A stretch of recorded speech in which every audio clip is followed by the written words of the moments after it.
Paz do Senhor, amados. Mais uma vez, estamos aqui. Iremos desta vez tratar do texto de João, capítulo 1, versículo 11. Versículo 1. O verbo era Deus ou o verbo era Deus? Vamos lá? Querido Deus e eterno Pai, te agradecemos por tudo. Ó Senhor, que teu nome, ó Deus, seja glorificado por meio do teu Filho Jesus Cristo, através da nossa vida. Que tudo seja feito para a glória do teu santo e glorioso nome. Te agradecemos em nome de Jesus. Amém. Bom, a discussão é, o verbo era Deus ou o verbo era Deus? A grande maioria esmagadora das traduções da cristandade ao longo dos séculos verte esse texto como o verbo era Deus. Por que eu digo a grande maioria esmagadora? Porque tem traduções de eruditos cristãos que traduzem como o verbo era divino. Mas tem tradução mais recente que tem traduzido esse texto como o verbo era Deus, usando aqui um artigo indefinido. Mas vamos lá ver como é que esse texto deve realmente ser traduzido. Será que os eruditos ao longo dos séculos não entenderam que o correto seria traduzir como um Deus em vez de Deus? Vamos lá? O texto é esse aqui, João 1:1. Enarque em hologos, kai hologos, em proston theon, kai theos em hologos. Traduzindo, né? Em princípio era a palavra, e a palavra estava com o Deus, ton theon, e hologos, tos, e hologos em theos, ou kai theos em hologos, ou seja, e a palavra era Deus. Bom, a grande discussão está neste substantivo aqui, theos. Por quê? A palavra hologos, a palavra era Deus, ou hologos em theos, a palavra era Deus. Para começar a discussão, temos que ser sinceros, e aqui a gente não deve esconder alguns detalhes importantes. Que, por exemplo, existem substantivos dentro do texto, né, das formas em que são distribuídos eles, o substantivo, dentro das suas funções sintáticas, que ele não possui artigo. E neste caso, por não possuir artigo, esse substantivo pode sim ser vertido, traduzido em outra língua como um substantivo indefinido. Então, como na língua grega não existe um artigo indefinido para indicar essa indefinição, quando esse substantivo é vertido, olha-se a forma que ele está sendo aplicado dentro do texto, a função sintática que ele está cumprindo no texto, e aí sim, depois de analisar, você pode sim verter esse substantivo como substantivo indefinido. Esse substantivo, quando ele não vem acompanhado de um artigo, nós chamamos de um substantivo anarto. É um substantivo que ele não tem a companhia de um artigo. No caso aqui, kai theos em hologos, que está aqui em destaque, kai theos em hologos, existe aqui dois substantivos dentro dessa parte C, que é logos e theos. Ambos os substantivos que aqui estão são substantivos, no caso, nominativo. Aliás, vamos ver a morfologia dessas palavras. Temos aqui kai, que é uma conjunção aditiva, ou seja, é alguém que está adicionando algo a um discurso que já havia sido iniciado anteriormente. Temos aqui theos, que é esse substantivo aqui, que nós vamos discutir ele, que é um substantivo que está, no caso, nominativo, no gênero masculino e no singular. Aqui adicionaríamos, né, como falou no instante, que ele é um substantivo anarto. É um substantivo anartro.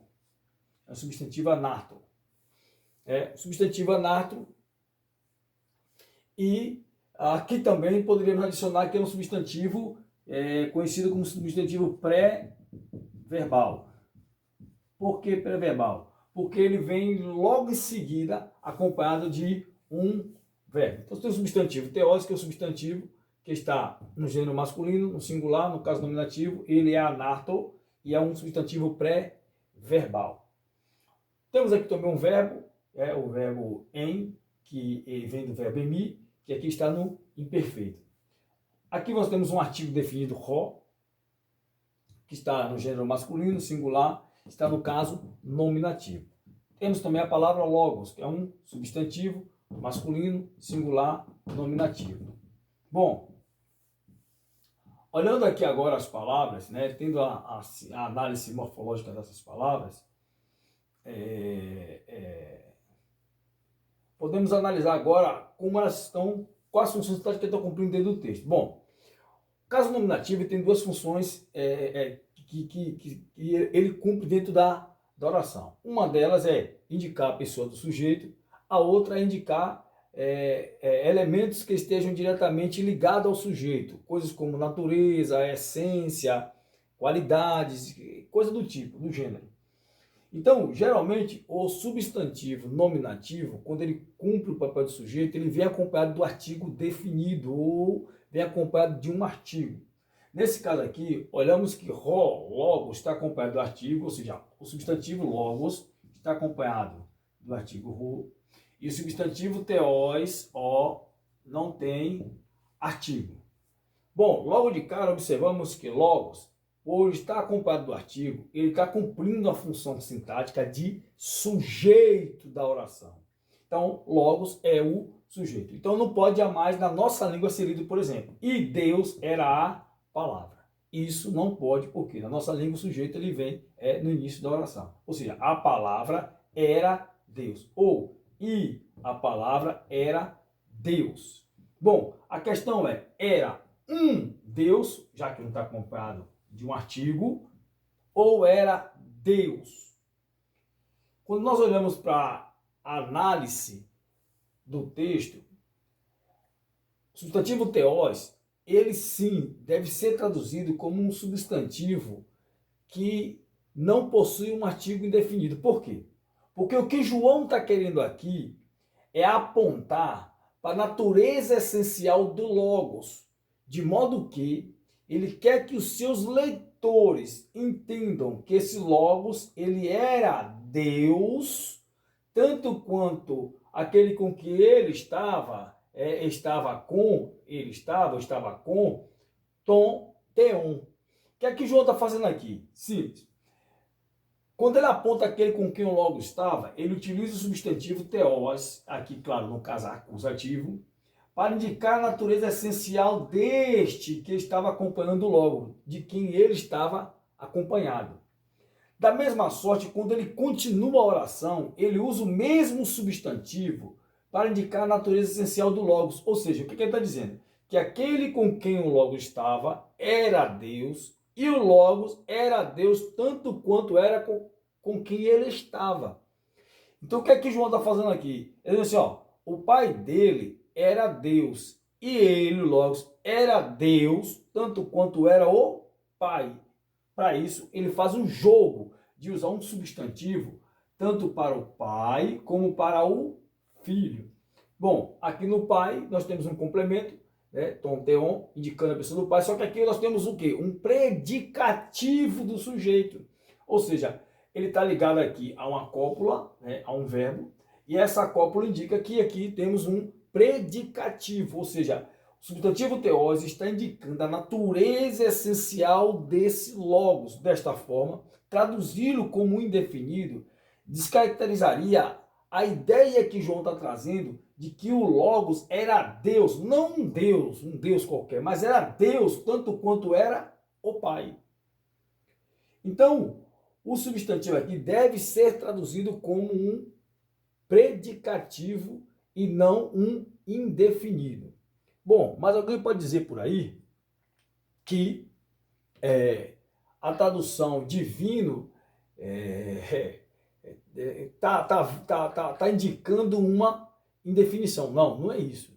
Por exemplo, tem um erudito, que é esse aqui, Taylor, que ele realmente traduz esse texto como divino. Vou abrir ele aqui. Ver se eu acho aqui. Bom, tá aqui.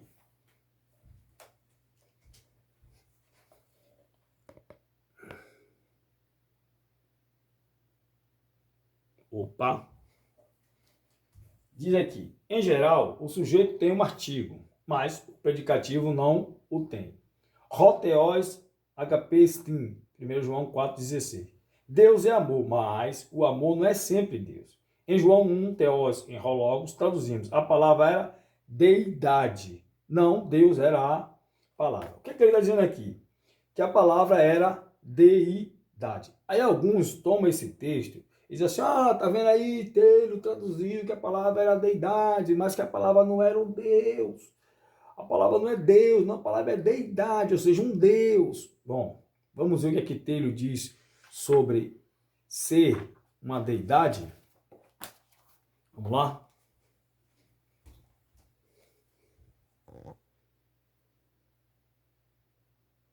Tá aí. Vou ler agora. Vocês pausam aí para você ver melhor. Theotes, deitas, deidade. O estado de ser essencialmente Deus. Theotes, divinitas, divindade, natureza divina. Esta palavra indica a natureza e atributos divinos, a divina personalidade. Ou seja, para Taylor, traduzir ali por deidade, era a mesma coisa de dizer que o Logos era essencialmente Deus, Deus na sua essência, como era o Pai. Não tem essa aqui, deidade traz a ideia de um ser divino, mas que ele era Deus tanto quanto era o Pai. Mas para encerrar essa conversa, vou mostrar de que forma Taylor enxerga o Logos.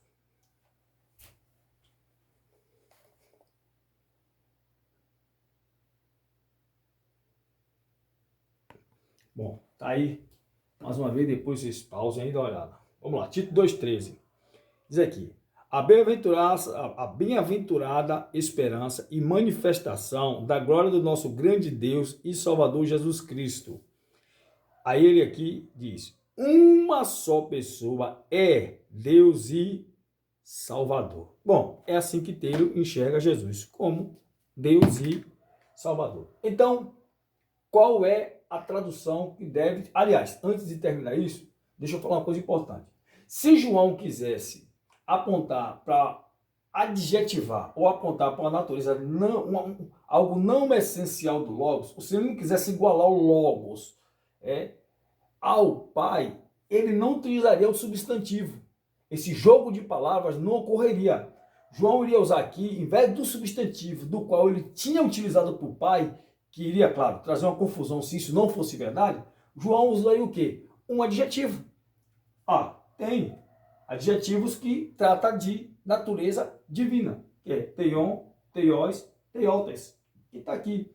Ou seja, se ele não quisesse que os seus leitores olhassem para o Logos da mesma forma que olha para o Pai, ao invés de usar o substantivo que ele aplicou ao Pai, ele utilizaria, se fosse para falar só de uma natureza divina, e uma natureza essa que não seria igual ao do Pai, ele diria que o Logos era Theotes, Theons ou coisa do tipo. Ou seja, ele usaria um adjetivo. E aí esse jogo de palavra não ia poder ser ligado. Ou seja, ele não poderia dizer que o Filho era Deus tanto quanto era o Pai, porque um está com substantivo e o outro está usando adjetivo.